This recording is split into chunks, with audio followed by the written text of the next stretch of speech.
السلام علیکم ورحمۃ اللہ وبرکاتہ۔ امید کرتا ہوں آپ تمام ساتھی خیرافیت سے ہوں گے۔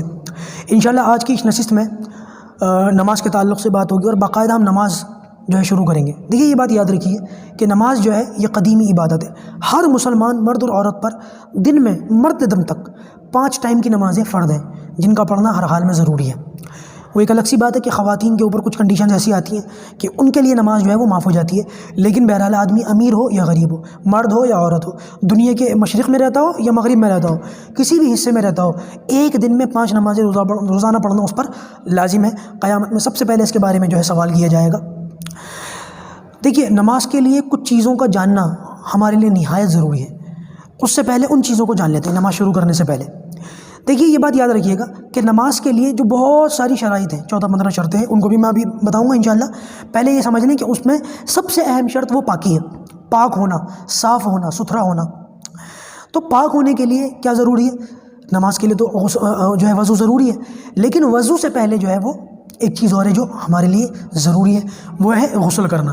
اس لیے کہ بندہ اگر واقعی اس کو حدث اکبر اور وہ پاک بالکل ہی ناپاک ہو، جنابت کی حالت میں ہو، تو اس صورت کے اندر تو غسل کر کے ہی پاک ہوا جا سکتا ہے۔ تو پہلے ہم غسل کی کچھ باتیں سیکھیں گے، غسل کے فرائض، غسل کی سنتیں، غسل کن چیزوں سے فرض ہو جاتا ہے اور غسل کی مکروہات کون کون سی ہیں، پہلے ان کو سیکھیں گے۔ اس کے بعد پھر ہم وضو پر آئیں گے اور وضو کے بعد پھر انشاءاللہ ہم باقاعدہ نماز شروع کریں گے۔ تو غسل کے لیے سب سے پہلے یاد رکھیے، غسل کے لیے 3 چیزوں کو فرض کیا گیا ہے غسل کے لیے۔ یہ 3 چیزیں غسل کرتے وقت کرنی ضروری ہیں، ہر حال میں ضروری ہیں، ورنہ غسل نہیں ہوگا۔ وہ 3 چیزیں کون سی ہیں عام طور سے سب کو پتہ ہوتا ہے، لیکن میں اس لیے بتا رہا ہوں جیسے کہ میں نے بتایا ہماری کلاس کے اندر جتنے پڑھنے والے اسٹوڈنٹس ہیں ہر ایک کا الگ الگ لیول ہے، لیکن میرے لیے سب کا ایک ہی لیول ہے، وہ ہے 0 لیول۔ اور ہماری یہ کلاس بچے بھی دیکھ رہے ہیں، وہ بھی سن رہے ہیں، تو ان کے لیے جو ہے بہت اچھی طریقے سے وہ ہو جائے گا۔ نوٹ بک لے لیجیے گا، اس میں لکھ لیجیے گا غسل کے اندر 3 چیزیں فرض ہیں، ان تینوں کو کرنا ضروری ہے۔ اگر کوئی شخص یہ تینوں نہ کرے، یہ تینوں میں سے ایک بھی نہ کرے، غسل نہیں ہوگا۔ سب سے پہلی چیز، پورے منہ کو بھر کر کلی کرے۔ جب کلی کریں تو منہ میں اچھی طرح پانی بھریں، اس میں غرارے کریں، اپنے دانتوں کو مل لیں، مسواک ہو تو وہ استعمال کر لیں، نہیں تو انگلی بھی استعمال کر لیں۔ سب سے پہلی ضروری چیز ہے غسل کے اندر وہ ہے کلی کرنا، یہ فرض ہے۔ دوسری جو فرض چیز ہے غسل کے اندر وہ ہے اپنی ناک کی نرم ہڈی میں، یہ جو ہماری جو نرم سی ہڈی ہے نا، یہ یہاں پوری ہو جاتی ہے، یہاں تک پانی پہنچانا ضروری ہے۔ جب ہم ہاتھ میں پانی لیں اور اپنی ناک میں ڈالیں تو تھوڑا سا سانس لے کے اس کو اندر بھی کھینچیں، زور سے مت کھینچیے گا، دماغ میں چلا جائے گا، ہلکا سا کہ یہاں تک چلا جائے۔ اس کے بعد ناک کو جو ہے صاف کر لیں، سنک لیں اور اپنے بائیں ہاتھ کی چھوٹی انگلی اس سے ناک کو اچھی طریقے سے صاف کر لیں۔ سب سے پہلا فرض کلی کرنا قراروں کے ساتھ۔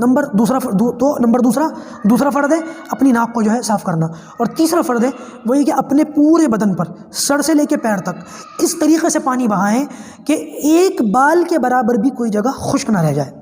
یہ 3 چیزیں غسل کے اندر فرض ہیں، ان تینوں چیزوں کو کرنا ضروری ہے، ایک بھی چھوٹ گئی تو غسل نہیں ہوگا۔ آپ ان تینوں کو سمجھ لیں، نمبر 1 کلی کرنا، نمبر 2 ناک میں پانی ڈالنا، نمبر 3 پورے بدن پر اس طریقے سے پانی بہانا کہ جو ہے وہ ایک بال کے برابر بھی، اتنی سی جگہ بھی جو ہے ذرے کے برابر بھی خشک نہ رہ جائے۔ اسی وجہ سے غسل کے اندر اس بات کا خیال رکھیں، کان میں چھوٹی انگلی سے جو ہے کان صاف کر لیا کریں، ناف میں جو ہے صاف کر لیا کریں، اور اپنی آنکھوں کو مل لیا کریں، بالوں کو کھول لیا کریں۔ کسی کے بال بڑے ہوں، خواتین کے بال بڑے ہوتے ہیں، بعض مردوں کے بال بڑے ہوتے ہیں، تو اس کو کھول لیا کریں، جڑوں تک پانی پہنچا دیا کریں، ورنہ اگر کوئی چیز بھی خشک رہ جائے گی تو پھر غسل نہیں ہوگا۔ انشاءاللہ اس کو ہم یاد کر لیں گے، اپنے بچوں کو سکھائیں گے تاکہ غسل کی جو بنیادی بیسک معلومات ہے وہ ہم سب کو یاد ہو جائے۔ پروردگار ہمیں ان باتوں پر عمل کی توفیق عطا فرمائے۔